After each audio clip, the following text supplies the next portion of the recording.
The wind that blew across the rolling hills of the military frontier in the late 1720s carried the scent of wet loam, decaying oak leaves, and the bitter tang of wood smoke drifting from low-roofed clay huts.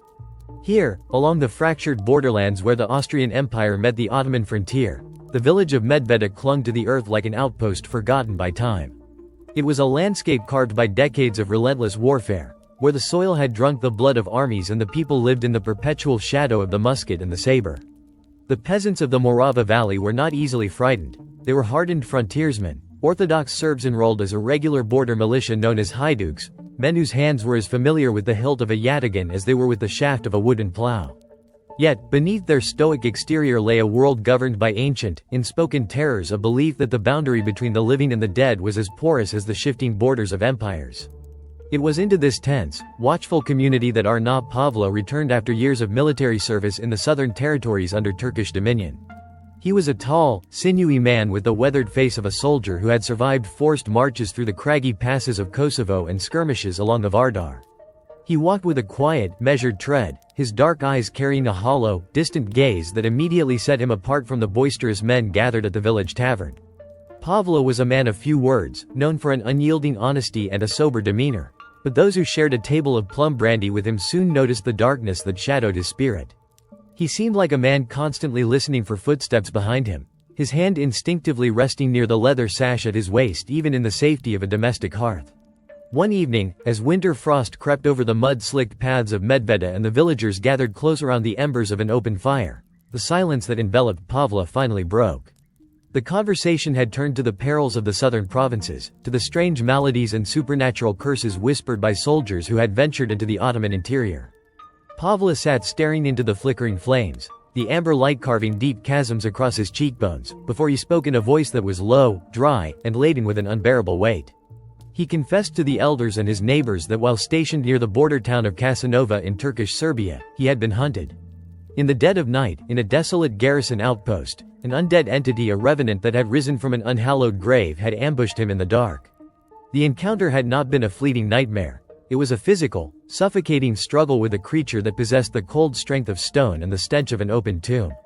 Paole told them that though he had fought off the horror and escaped with his life, he had been contaminated by its touch, marked by an unseen contagion that threatened to claim his soul upon death. To rid himself of this creeping doom, Paole had sought out the ancient, desperate remedies known only to the border folk. Guided by local lore, he had tracked the creature to its resting place, unearthed the corpse from its fresh grave, and performed a terrifying rite of purification. He had scooped up handfuls of the damp, corrupted earth from the burial mound and eaten it, forcing the soil down his throat. Then, drawing his knife across the cold, unyielding flesh of the cadaver, he had smeared his own face, arms, and chest with the thick, black blood that seeped from its wounds, believing that only the blood of the vampire could nullify the curse that now coursed through his own veins. The villagers listened in stunned, breathless silence. In Medveđa, such a tale was not dismissed as the raving of a madman or the boast of an idle storyteller. The Hajduks knew Paole to be a man of sober truth, incapable of frivolous deception. The horror in his eyes was real, a visceral terror etched into his very demeanor. When he finished speaking, he wiped his brow with a trembling hand, looking around at his neighbors as if pleading for reassurance that the ritual had worked, that the stain had been washed clean from his blood. In the years that followed, Paole sought nothing more than an ordinary, peaceful life to drown out the memory of the South. He acquired a plot of land on the outskirts of Medveđa, purchased a modest team of oxen, and threw himself into the back-breaking labor of the fields. He took a wife, built a sturdy timber and clay homestead, and earned the genuine respect of the community through his unceasing industry and quiet generosity. When neighboring farmers struggled with their harvests, Paole was the first to lend his wagon and his strong back. He attended the local Orthodox church, crossing himself devoutly before the gilded icons of the saints, desperately seeking the grace of a holy shield against the darkness he had tasted. For a time, it seemed as though the earth he had consumed had indeed buried the nightmare, and the specter of Casanova began to fade into the quiet rhythm of rural life. Then, in the late summer of 1727, as the Morava Valley basked in the golden haze of the harvest season, the fragile peace shattered without warning. Paole had been working in the high meadow, loading an enormous wooden hay wagon under the heavy heat of the afternoon sun. The wagon was piled high with dry, fragrant grasses, towering above the dirt track. It was routine work, a task he had performed 1,000 times before. Yet, according to those who watched from a nearby field, something strange occurred at the crest of the hill. Paole suddenly froze atop the towering load, staring wide-eyed into the empty air as though gripped by a sudden, invisible force. A violent tremor seemed to pass through him, and before anyone could shout a warning, he lost his footing. He plummeted from the top of the wagon, his body crashing violently against the hard, sun-baked earth below. The sound of the impact, the sickening crack of bone and the dull thud of heavy timber as the shifting wagon wheel crushed against his torso echoed across the quiet clearing. Men dropped their scythes and ran across the field, finding Paole twisted in the dirt, blood bubbling from his lips and his chest caved in. His eyes, wide and unfocused, stared up into the vast, indifferent blue of the summer sky. Within minutes, without uttering another word, the former haiduk drew his final, rattling breath. The village was plunged into a somber, heavy mourning. Paole had been a good neighbor, a courageous soldier, and an honest man whose life had been violently cut short. Following the venerable customs of the Orthodox faith, his body was carried back to his home, washed with warm water, and dressed in his finest linen shirt and woolen vest. The local priest was summoned, his silver censer swinging in the dim room, filling the air with the thick, sweet scent of burning frankincense to ward off any lingering malevolence. For 3 days, according to sacred tradition, the body was watched over by weeping kin and solemn comrades, who lit wax tapers at his head and feet to illuminate his soul's journey into the afterlife. On the 4th day, the villagers carried Paole's wooden coffin through the winding dirt tracks to the parish cemetery, a quiet sanctuary enclosed by low stone walls where generations of border militia lay beneath simple, hand-carved wooden crosses. Prayers were chanted in deep, rhythmic Old Church Slavonic as the ropes lowered the box into the deep trench of dark Serbian earth. Shovels bit into the mounds, and the heavy thud of clods falling onto the pine lid sounded like a final, definitive closing of an account. The priest blessed the mound, splashing holy water in the sign of the cross over the fresh soil, and the mourners dispersed back to their homes, believing that Arnold Paole had at last found the eternal rest that had eluded him in life. Yet the earth of Medveđa would offer no peace. Scarcely 20 days had passed since the funeral when a suffocating dread began to descend upon the village like an icy winter fog. It began with subtle, unsettling disturbances in the dead of night. The village dogs, usually fierce protectors against wolves and brigands, began to whine piteously, scratching at the wooden doors and refusing to enter the shadowy perimeter of the churchyard. Livestock in the barns kicked frantically against their stalls, sweating in sheer terror as though an unseen predator was circling the pens. Then came the first human witness. A neighbor who lived just down the lane from Paole's homestead woke in the deepest hour of the night, long after the hearth fires had died to gray ash. The room was freezing, the air thick with a cloying, metallic stench that caught in the back of his throat. Paralyzed by a sudden, unnatural weight pressing down upon his chest, the man forced his eyes open toward the foot of his wooden bed.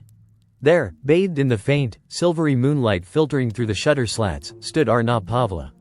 He was dressed in the very grave clothes in which he had been buried, but his appearance was horrifically altered. His skin was not the pale, waxen hue of a corpse, but flushed with a dark, unnatural vitality. He stood entirely motionless, his arms hanging limp at his sides, staring down at his former friend with wide, glassy eyes that held no warmth, no recognition, and no soul. The witness tried to scream, tried to reach for the iron cross around his neck, but his tongue was like lead in his mouth, his breath trapped in his lungs as the apparition simply stood over him, watching, radiating an ancient, ravenous malice.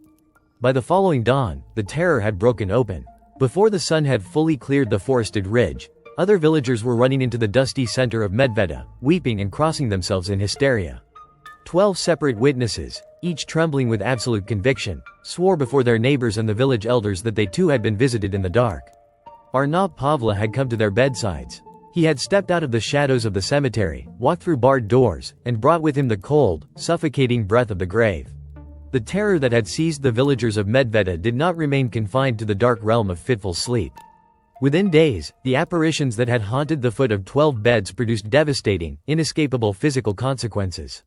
4 of the individuals who had sworn they felt the suffocating presence of Arnold Paole standing over them fell grievously ill. Their decline was swift, violent, and utterly defying the comprehension of local healers. Healthy, robust men and women who had worked the fields only days prior were suddenly struck down by an unbearable, crushing weight upon their chests. They tossed in feverish agony on their hay mattresses, gasping for breath as if the very air in their lungs was being systematically siphoned away by an invisible, ravenous force.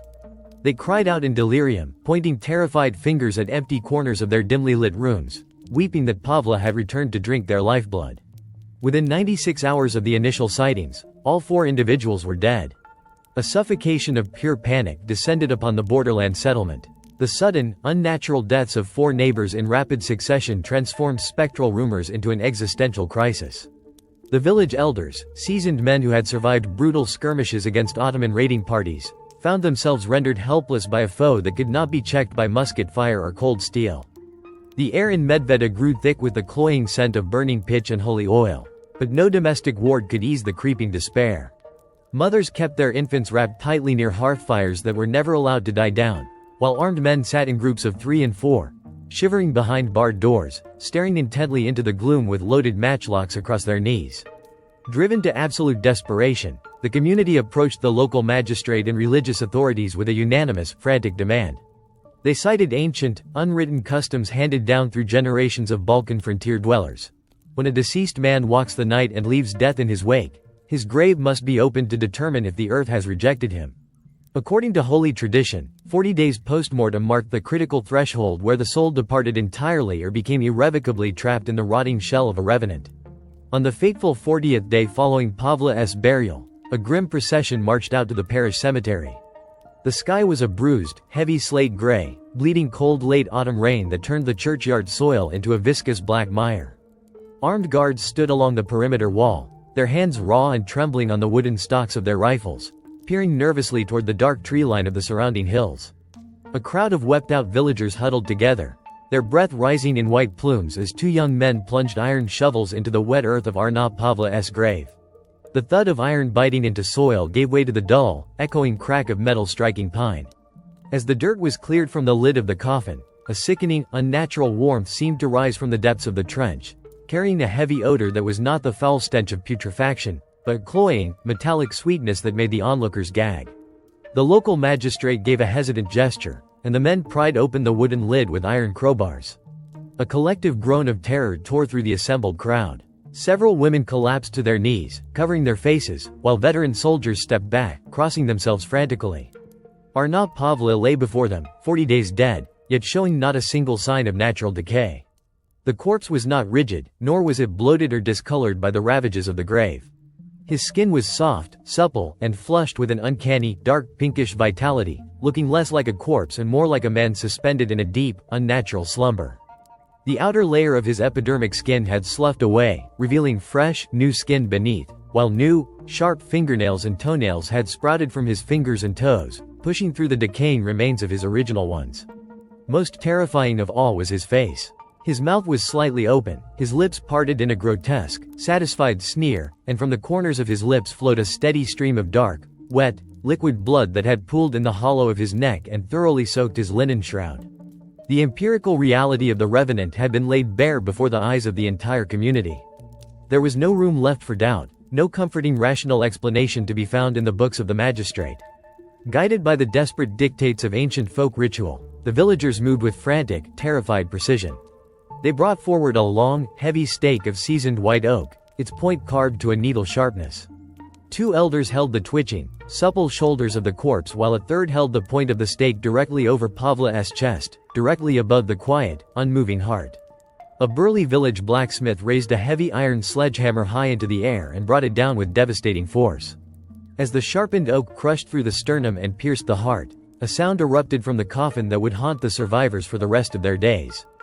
A terrible, shuddering gasp, a high-pitched, vocal groan of agonizing air was expelled from the corpse's lungs, echoing across the silent cemetery. A fountain of bright, arterial red blood spouted violently from the wound in the mouth of the dead man, splashing over the grave clothes, the hands of the elders, and the damp earth surrounding the pit. The horrified crowd surged back, but the work was not yet finished. The elders pulled the gory stake free, hoisted the limp, bleeding body out of the pit, and laid it upon a massive pyre of dried timber that had been erected nearby. Torch fire was applied to the base, and within minutes, roaring orange flames consumed the uncorrupted remains of Arnold Paole. The thick, black smoke coiled up into the overcast sky, carrying away the burnt smell of fat, bone, and ancient hair. The gathered crowd watched in grim silence until the pyre burned down to white embers and gray dust. To ensure the complete eradication of the curse, the villagers scattered his ashes into the rushing waters of the Morava River and exhumed the bodies of the 4 recent victims, performing similar preventative rites upon their graves before re-entering them. A profound, exhausted quiet settled back over Medveđa. For nearly 4 years, the nightmare seemed to have died in the fire on the cemetery hill. The village slowly recovered its rhythm. Spring melted into summer, autumn harvests were gathered into granaries, and winter snows blanketed the quiet frontier. Children grew, fields were plowed, and the Imperial border militia maintained their vigilant watches along the Ottoman marches. The horrifying events of late 1727 faded into the dark tapestry of local lore, discussed only in hushed whispers over winter hearths as a strange, isolated tragedy that had been successfully vanquished by fire and iron.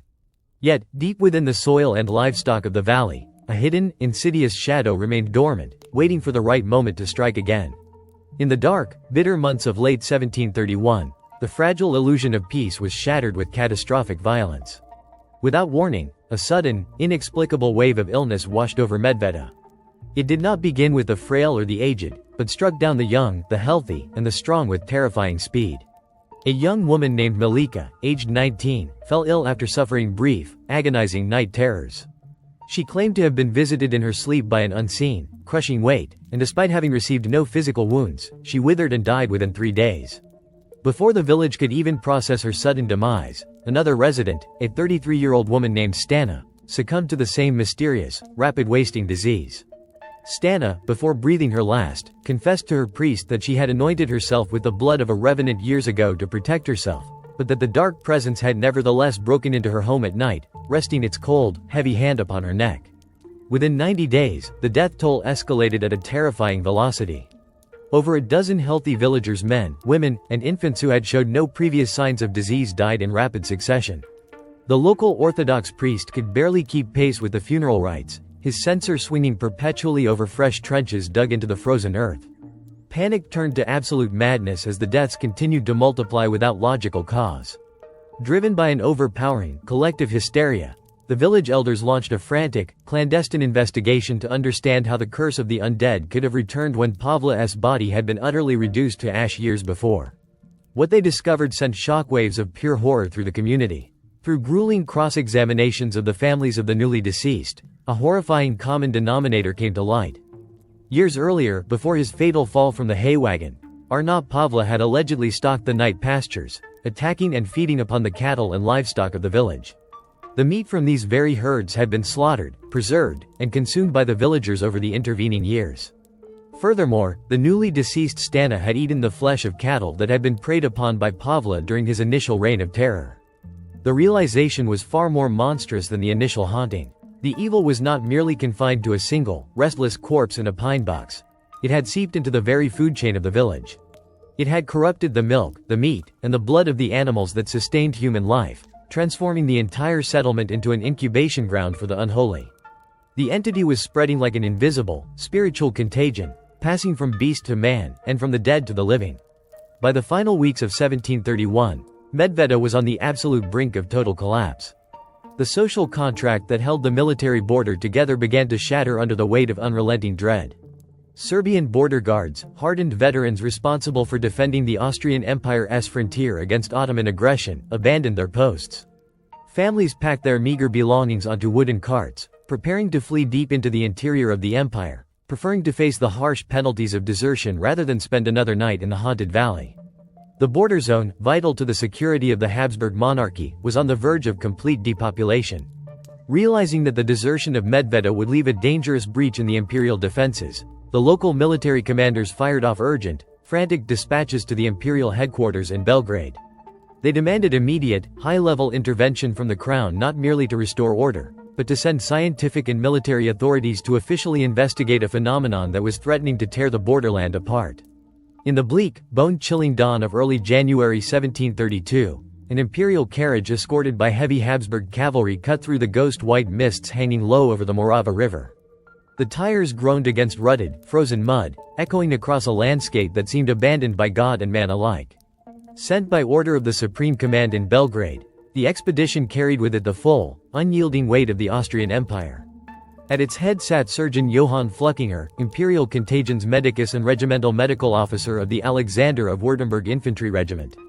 Flückinger was a man forged in the crucible of Enlightenment rationalism. To him, The panicked dispatches originating from the Serbian borderlands were nothing more than the superstitious babblings of ignorant peasants, a textbook manifestation of mass hysteria catalyzed by some undiscovered strain of swamp fever or endemic typhus. Armed with brass calipers, steel scalpels, fine parchment, and an ironclad faith in modern medicine, he intended to expose the rustic myths and restore order to the emperor's vital military frontier. Beside Flückiger rode two seasoned imperial officers, Sub-Lieutenant Buttner and Officer J.H. von Lindenfels. These were men of the sword, pragmatists accustomed to the brutality of frontier warfare, yet even their stoic demeanor faltered as the detachment crossed the wooden perimeter of Medveđa. The village was deathly still. No smoke drifted from the stone chimneys, no children played in the snow-dusted alleys. Windows were shuttered tight and reinforced with iron bars and wooden beams. The few local border militia, the Haiduks who emerged to greet the Imperial Commission, did not carry themselves like proud defenders of the realm. Their eyes were sunken, hollowed out by months of sleepless terror, their knuckles white as they clutched their muskets and iron orthodox crosses. The atmosphere was thick with a suffocating, metallic dread, a quiet so heavy that every crunch of snow under military boots sounded like a declaration of war against an unseen adversary. Without delay, Flückiger requisitioned the largest structure in the village, a cold, timber-framed council house, to serve as an imperial court of inquiry. Wood fires were kindled in the great stone hearth, casting long, dancing shadows across the whitewashed walls, but the heat did little to dispel the damp, penetrating chill of the room. A long oak table was placed at the center, upon which Flückiger arranged his instruments of science: leather-bound ledger books, inkwells, glass vials, and surgical knives. Flückiger sat at the head, flanked by Buttner and Lindenfels. The stage was set for reason to cross-examine superstition. What followed over the next 48 hours shattered the imperial officer's detached skepticism. One by one, 12 sworn witnesses were brought before the military tribunal. These were not wild-eyed lunatics or weeping fanatics. They were elder landholders, village guards, and hardened veteran soldiers who raised their right hands, swore terrifying judicial oaths upon the Holy Gospel, and gave clear, measured, and horrifyingly consistent testimony. A village elder stepped forward, his voice steady despite the tremor in his gnarled hands. He detailed how the nighttime visitations were not dreams, but physical assaults. The witnesses swore under oath that they had seen the specters of their recently buried neighbors walking through closed doors in the dead of night. They described an overpowering, paralyzing weight settling upon their chests as they lay in bed, a crushing pressure that rendered them incapable of screaming or breathing, while an invisible mouth drank the warmth directly from their veins. Another witness, a border guard who had spent his life fighting Ottoman raiders, broke down into muted sobs as he recounted watching his young daughter wither over 48 hours after she awoke screaming that a dead woman had sat upon her bed and pressed a cold, bloodless hand against her throat. Flückiger leaned forward, his quill scratching furiously across the parchment, his mind searching for logical explanations. He grilled the witnesses on symptoms. Did the victims suffer from fever, delirium, swelling of the lymph nodes, or black pustules? The answers were uniformly negative. The afflicted showed no signs of known contagion until the visitations began. Then, within days, their cheeks paled, their strength evaporated, and their hearts simply ceased to beat. Most chillingly, 12 separate witnesses, interrogated individually and kept isolated from one another, independently verified that the source of this spreading nightmare was the consumption of meat from cattle that had been attacked years ago by the original revenant, Arnold Paole. Sub-Lieutenant Buttner leaned over to Lindenfels, his face pale in the flickering candlelight. The sheer legal uniformity of the testimony was devastating. In a court of law, the unyielding, corroborative depositions of 12 sworn military border guards carried absolute authority. Flückiger realized that words and medical theories were no longer enough to quell the rising tide of mutiny and desertion threatening the border. To prove or disprove the existence of a physical contagion, he had to examine the physical evidence itself. He had to face the dead. On the freezing morning of January 7th, under a leaden sky that promised heavy snow, the Imperial Commission issued a formal judicial decree. Every grave harboring a villager who had died during the recent mysterious epidemic, 17 bodies in total, was to be exhumed immediately for judicial medical examination. A grim procession wound its way up the rocky path toward the hilltop cemetery overlooking Medveđa. A squad of Austrian infantrymen marched with fixed bayonets to maintain order, while local Romani laborers carried iron shovels, pickaxes, and wooden stakes. The air was bitingly cold, smelling of pine needles, wet slate, and the sharp scent of ozone. As the priests swung their bronze censers, filling the icy air with the heavy, sweet perfume of frankincense, the iron tips of the pickaxes struck the rock-hard, frost-baked earth. The rhythmic, metallic clinking of steel against frozen soil echoed across the silent valley like a funeral knell. Fluckinger stood at the edge of the first trench, his heavy wool cloak wrapped tight against the howling wind, his surgical kit resting on a portable wooden table nearby. He fully expected to find the advanced, sickening reality of human decay, swollen, blackened flesh, the overpowering reek of putrefaction, and skeletons sliding apart in soft, liquefying soil. The shovel blades scraped against the pine lid of the first coffin, that of Malika, the 19-year-old girl who had died 19 days prior. The laborers wedged iron crowbars beneath the lid and heaved. The wood groaned and split open. A collective gasp rippled through the gathered crowd, followed by a silence so profound that even the wind seemed to die away. Fluckinger stepped to the edge of the pit and looked down. What he saw defied every law of nature and medical science he had spent his life studying. Malika lay in her shroud, but her body showed absolutely no signs of death. Her skin was soft, supple, and pale white, entirely devoid of the purple discoloration of post-mortem lividity or the green decay of putrefaction. Her face was not the sunken mask of a corpse, but possessed a quiet, radiant fullness, as if she were merely resting between breaths. Most horrifying of all, when Fluckinger reached down with a leather-gloved hand and touched her face, her flesh yielded beneath his fingers like soft velvet, warm and elastic. Her lips were parted slightly, stained with a bright, glistening sheen of fresh, liquid blood. Panic surged through the soldiers, but Fluckinger, driven by an almost desperate need for scientific rigor, demanded the exhumation proceed. Grave after grave was opened in rapid succession, revealing a scene of unimaginable, unnatural preservation. The pit containing Stana, the 33-year-old woman dead for over 5 weeks, was opened next. Her corpse was in an even more impossible state. Not only was her flesh intact and her skin completely firm, but her abdomen had not collapsed. Upon closer examination, Fluckinger documented that her nails and hair had continued to grow after burial, and her chest cavity was visibly distended. With trembling hands, Fluckinger took up his scalpel. Surrounded by Buttener, Lindenfels, and the terrified soldiers, the Imperial doctor descended into the muddy trench to perform a formal on-site autopsy. He carefully made a deep, longitudinal incision down the center of Stana's chest, slicing through the sternum. The moment the steel blade parted the flesh, there was no sound of trapped putrid gas, nor the sight of decomposed organs. Instead, a thick, continuous stream of fresh, bright red liquid blood spurted from the incision, welling up from her internal organs and pouring over the edges of her chest cavity onto the frozen mud below. The blood was completely fluid, uncoagulated, smelling faintly of iron and living breath. Fluckinger reached into the abdominal cavity, his gloved fingers exploring the internal organs. The liver, spleen, and heart were entirely intact, gorged with fluid blood that flowed freely at the slightest touch of his blade. The horror escalated as child after child was unearthing. Infants dead for weeks lay in their tiny wooden coffins looking as though they had been put to sleep moments ago, their limbs limber and pliable, their veins visibly traced beneath translucent, healthy skin, filled to bursting with fresh blood. Out of the 17 bodies exhumed under Imperial observation, a staggering 12 exhibited this identical, scientifically impossible state of non-decomposition and fluid vampiric blood. Fluckinger stood in the center of the muddy, desecrated cemetery, his boots soaked in blood and frozen earth, his scalpels dripping red. Beside him, Officer Lindenfels was visibly shaking, forced to turn his eyes away from the opened pits, while Sub-Lieutenant Buttener gripped the hilt of his saber, his military composure utterly shattered. Enlightenment medicine had no vocabulary for what lay before them. Science had brought them to the edge of the grave, but at the bottom of those muddy pits, the boundary between life and death had completely dissolved. The freezing winter wind that swept through the desolate cemetery of Medveđa carried with it no relief, only the sharp, metallic tang of newly spilled blood mingling with the stench of upturned clay. Johann Fluckinger stood beside the open trenches, his breath pluming in thick white clouds, his gaze fixed upon the crimson pools gathering at the bottoms of the pine coffins. The boundary of rational certainty had crumbled beneath the edge of his own dissecting blade. Beside him, Sub-Lieutenant Buttener kept one hand clamped firmly against the hilt of his saber, his knuckles drained of color, while Officer Lindenfels stared into the middle distance, his eyes wide with the hollow stare of a soldier who had witnessed something far more terrifying than the slaughter of the battlefield.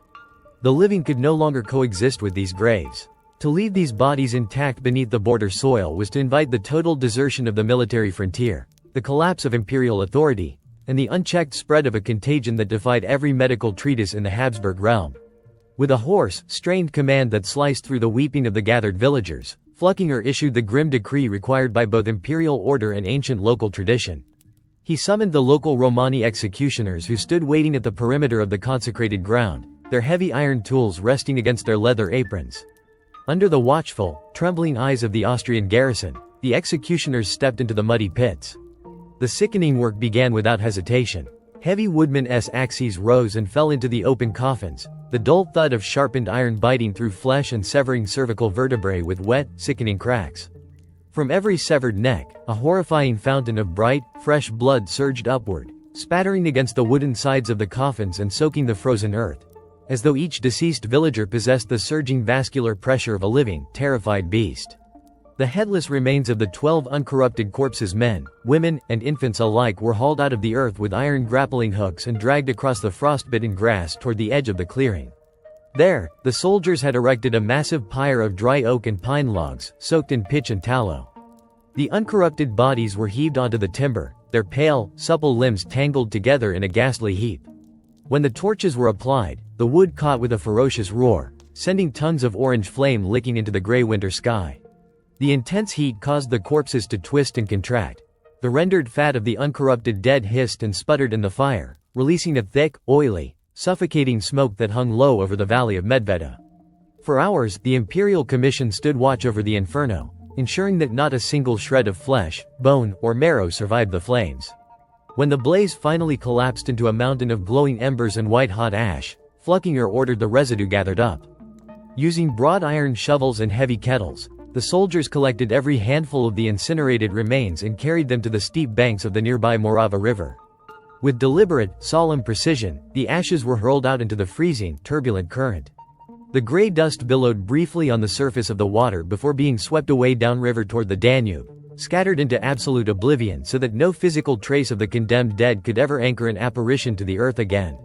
That evening, inside the drafty, low-ceilinged wooden outpost that served as the Imperial military headquarters, Flückiger sat alone beneath the flickering light of tallow candles. His uniform was stained with mud and soot, his hands still scrubbed raw in an attempt to wash away the phantom warmth of the blood he had drawn from Stana's chest. Before him lay large sheets of heavy rag parchment, an inkwell, and a finely trimmed goose quill. He was an officer of the Enlightenment, a man educated in an era that prided itself on banishing medieval superstitions through empirical observation and taxonomic rigor. Yet his duty was not to comfort his superiors with philosophical theories. It was to provide the Austrian War Council with an unvarnished, legally binding record of physical reality. Dipper after dipper of black gall ink was drawn across the page as Flückiger meticulously composed his final report, giving it the formal judicial medical title that would echo through centuries of European historiography: Visum et repertum seen and discovered. He wrote with the detached, clinical precision of an anatomist. He recorded every name, every date of death, every sworn deposition provided by the 12 village witnesses, and the exact physical state of each exhumed body. He detailed the precise elasticity of Malika's skin, the lack of putrefactive odors, the astonishing fullness of the internal organs, and the fluid, uncoagulated crimson blood that had filled the ventricles of the hearts. He offered no mythological explanations, nor did he attempt to soften the impossible findings with scientific rationalizations. He merely documented what his eyes had seen, what his hands had touched, and what his scalpels had laid bare. When the final lines were penned on January 26, 1732, Flückiger stepped aside. One by one, the men who had stood beside him in the mud approached the oak table to bind their honor and their military reputations to the document. Sub-Lieutenant Buttner gripped the quill and pressed his signature into the fiber of the page, followed by J. von Lindenfels, and the assistant surgeons who had witnessed the autopsies. Below their signatures, they pressed their signet rings into dollops of molten crimson wax, sealing the document with the double-headed eagle of the Holy Roman Empire. The sealed dispatch was placed into a leather courier pouch and entrusted to a mounted imperial rider, who spurred his horse northward into the teeth of a winter blizzard. The courier rode through the fortified checkpoints of the military frontier, crossing the Danube at Petrovreden, racing across the Hungarian plains until the document was delivered directly into the hands of the Austrian High Command at the Hofkriegsrat in Vienna. When the military ministers and imperial administrators opened the dispatch, the clinical nature of Flückiger's account sent a profound shockwave through the Habsburg court. Emperor Charles VI himself received the report, recognizing immediately that the panic along the Ottoman border was neither a minor peasant riot nor a standard outbreak of the plague, but a terrifying legal medical reality verified by his own officers. The War Council ordered copies printed and distributed, seeking the Council of Europe's foremost medical academies to explain the unexplainable. Within weeks, the visum et repertum had slipped past the walls of the imperial bureaucracy and into the printing houses of Western Europe. It was translated into German, French, and English, appearing in pamphlets, scholarly journals, and newspapers across the continent. The report landed like a lightning strike in the salons of the Enlightenment, shattering the intellectual complacency of an era that believed science had finally tamed the dark corners of the world. In Berlin, the Royal Prussian Academy of Sciences convened urgent debates to dissect Flückinger's findings. In Leipzig, the famous philosopher and jurist Michael Ranft rushed into print with treatises analyzing the physical mechanics of the chewing dead in their graves. In Paris, the venerable Benedictine scholar Dom Augustin Calmet devoured the Austrian report, using it as the primary evidentiary cornerstone for his exhaustive, landmark dissertation on the apparitions of spirits and revenants. Even the arch-rationalist Voltaire, writing with his trademark biting sarcasm in his Dictionnaire philosophique, was forced to confront the Medveđa inquest, noting with profound unease that the 18th century had produced countless sworn legal documents, signed by certified physicians and military commanders, certifying the existence of vampires, while the ancient world had produced none. The sheer credibility of the witnesses, an imperial contagion doctor, decorated infantry officers, and an established military tribunal made it impossible for the academic elite to dismiss the event as peasant hysteria. Yet the most enduring legacy of the Medveđa inquest lay in the language it permanently etched into human history. In the body of his Latinized report, Flückinger repeatedly transcribed the local Serbian term used by the borderers to describe the predatory dead, vampiri. Through the wildfire dissemination of the visum et repertum, this obscure Balkan dialect word was officially imported into the standard legal, medical, and literary lexicons of the German, French, and English languages. It ceased to be an isolated border superstition and transformed into a permanent, universal archetype of human folklore and literature. Back in the valley of the Morava, a profound, eerie stillness finally settled over the village of Medveđa. The opened graves were filled in with fresh, clean earth. The cattle were replaced, and the border militias returned to their patrols along the Ottoman frontier. The villagers spoke no more of Arnold Paole, nor of the neighbors who had walked in the night. The smoke of the great pyre had long since vanished into the winter sky, and the river had carried every trace of the uncorrupted dead down to the black depths of the sea. Yet in the imperial archives of Vienna, preserved beneath the red wax seal of the Habsburg eagle, Flückinger's parchment remained a cold, permanent testament to the days when the rational mechanics of Enlightenment science descended into a Serbian graveyard, and found that the dead were neither sleeping nor decayed, but waiting in the dark with fresh blood upon their lips. It survives to this day as the most thoroughly investigated, legally documented, and historically authenticated vampire inquest the world has ever known.